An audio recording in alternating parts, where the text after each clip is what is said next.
y decían que me iba a tropezar. Bueno, si me veis con esta voz de contrabajo que tengo y con este outfit que tengo de soprano, pues lo siento, pero no recomiendo salir de fiesta un par de días antes de una charla.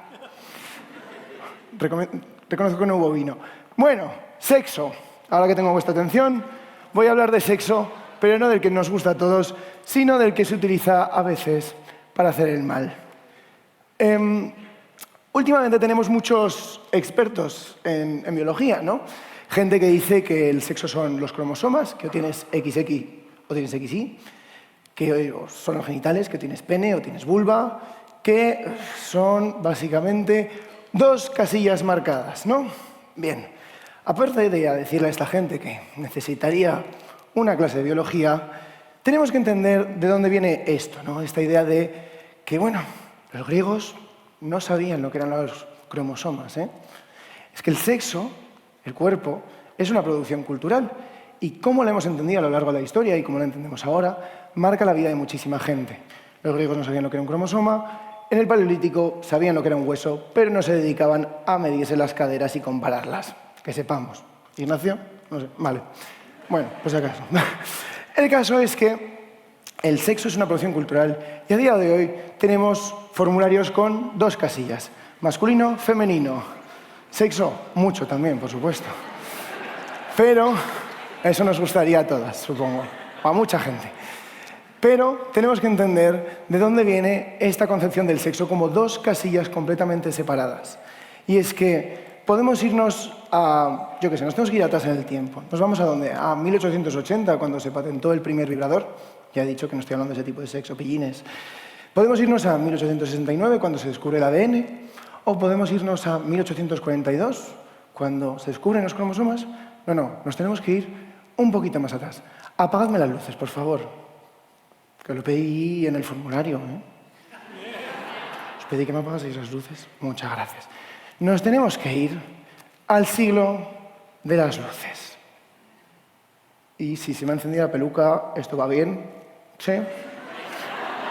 Es que tiene mucha laca, la laca hace de barrera, eso lo deberíamos saber. Pero, bueno, el caso, ya podéis encender las luces, que tiene que estar el intérprete y que nos tiene que ver a todos. El siglo de las luces es el siglo en el que cambian muchísimas cosas. Antes hemos criticado el XIX, pero el XVIII también tiene lo suyo. Y es que a lo largo de la Edad Moderna empezaron a estudiarse los cuerpos humanos y a abrirse cadáveres para estudiar la anatomía. Esto nos vino muy bien para saber que no todas las enfermedades se solucionan sangrando a la gente. Pero también tuvo muchos cambios. Vámonos antes. Y es que durante mucha parte de la historia, el sexo y el entendimiento del sexo se lo debemos a este hombre, a Galeno de Pérgamo, que ya lo han introducido mis compañeros.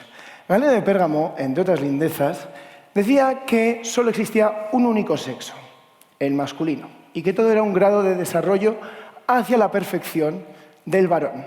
Es decir, que las mujeres eran hombres a medio hacer a las que les faltaba calor vital. Ya se me ha ido un poco... Va.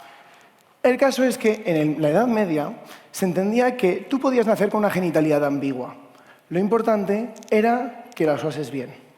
Es decir, se entendía que había espacio para los intermedios, para lo que llamaban hermafroditas, que hoy categorizaríamos como personas intersex o ciertos tipos de intersexualidad. En el medievo, lo que les importaba era que esos genitales no se mezclasen, es decir, nada de duelo de espadas, nada de refrotarse demasiado.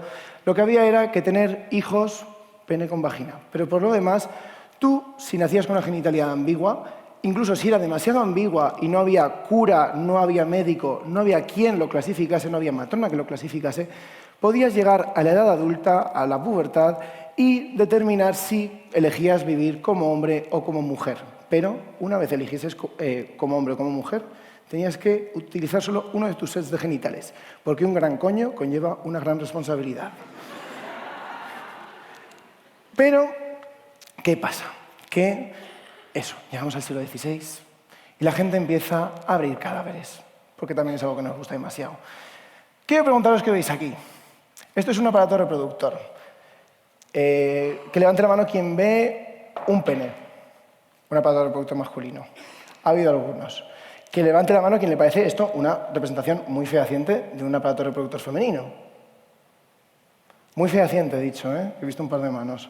Bueno, efectivamente esto es un grabado de Georg Bartis de 1575 en el que representa el aparato reproductor femenino como un pene invertido. Y de hecho aquí podéis ver incluso al feto desarrollándose en el interior del útero. Esta imagen del útero no nos parece para nada algo que nosotros reconoceríamos a día de hoy.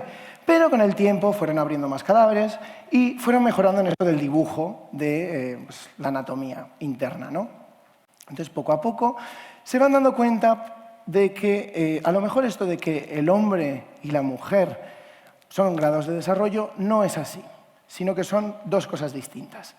Claro, el sistema de que la mujer era un hombre a medio hacer justificaba muchísima misoginia, sorprendente, de que la mujer no tiene tantas capacidades. Pero ahora llegamos a un nuevo mundo con la misma misoginia. Ahora la mujer es diferente y, por tanto, tiene otras características. No es mi culpa. Qué casualidad que las características del hombre era decirle a las mujeres lo que podían y no podían hacer, también te digo, ¿eh?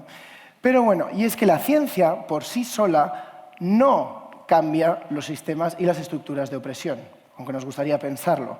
No, el patriarcado y estas estructuras de dominación son muy flexibles y se adaptan perfectamente a, básicamente, seguir puteando a la gente que está por debajo. Vale. El caso es que esta nueva categorización de dos sexos dio pie a lo que nos gusta a los humanos muchísimo, que es clasificar, meter a la gente en cajitas. Los hombres sirven para una cosa, las mujeres sirven para otra. Y esto, a su vez, crea estas dos casillas que hoy nos suenan tanto, ¿no? Las leyes del mundo anterior, del mundo medieval, funcionaban con la ley divina, lo cual quiere decir que había lugar para las cosas que se salían de la norma, porque Dios, quieras que no, tiene sus momentos graciosetes en los que decide convertir a alguien en estatua de sal, destruir una ciudad. Entonces, las excepciones a la norma sí que podían cumplirse con la ley divina, pero ahora tenemos una ley natural, que quiere decir que todo tiene que encajar en una de dos casillas. Y esto tuvo bastantes implicaciones. Por un lado, para las mujeres a las que les dijeron, es que, lo siento, pero no soy yo, es la naturaleza, tú tienes otras aptitudes, tú estás hecha para tener hijos, para cuidar de esos hijos, para ser el ángel del hogar, cosas así, ¿no? Pero también afectó a un colectivo que nadie se esperaba que afectase, que es a las personas intersex. Y es que donde antes tenían cabida en esa gradación del sistema de desarrollo del sexo, ahora no había esta categoría intermedia. Podríamos pensar que el desarrollo de los sexos en la Edad Moderna es eso. Hemos pasado de un rendimiento del 100%, se han duplicado el número de sexos en apenas 3 siglos, pero esto, si bien podríamos pensar que es bueno, en realidad fue malo para este pequeño colectivo, que es las personas intersex. Y os voy a hablar de un caso que ocurrió en que ocurrió en 1803. Y es que en la Gaceta de Guatemala de 1803, este médico, Narciso Esparragosa, publica una noticia porque el Real Protomedicato le ha llamado para que examine a Juana Aguilar. Juana Aguilar era una mujer, pero era una mujer que todo el mundo sabía que era hermafrodita. Lo que pasa es que Juana Aguilar también tenía un gusto por follar mucho, con hombres y con mujeres, y eso no podía ser. Así que el Real Protomedicato llama al médico Narciso Esparragosa para preguntarle: ¿qué hacemos con esto? Porque no puede estar follando con hombres y con mujeres. Que elija uno. La bisexualidad no nos gusta. Tiene que ser uno. Vale, el caso es que en este siglo de tan mayor ilustración, Narciso Esparragosa dice que estos son supersticiones. Los 3 médicos que habían examinado antes a Juana Aguilar y que habían decretado que era hermafrodita no podían ser en la mentalidad ilustrada. Y entonces Narciso Esparragosa examina a Juana y dictamina que es una mujer y recomienda que le corten el clítoris, que le amputen el clítoris, para que tenga una sexualidad normal.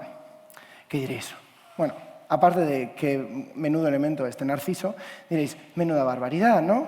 Bueno, esto era perfectamente legal en España hasta hace un par de años con la ley conocida como la ley trans, que precisamente prohibió esa conversión o esa modificación genital forzosa que se sigue haciendo en muchos niños que nacen con una cierta ambigüedad genital.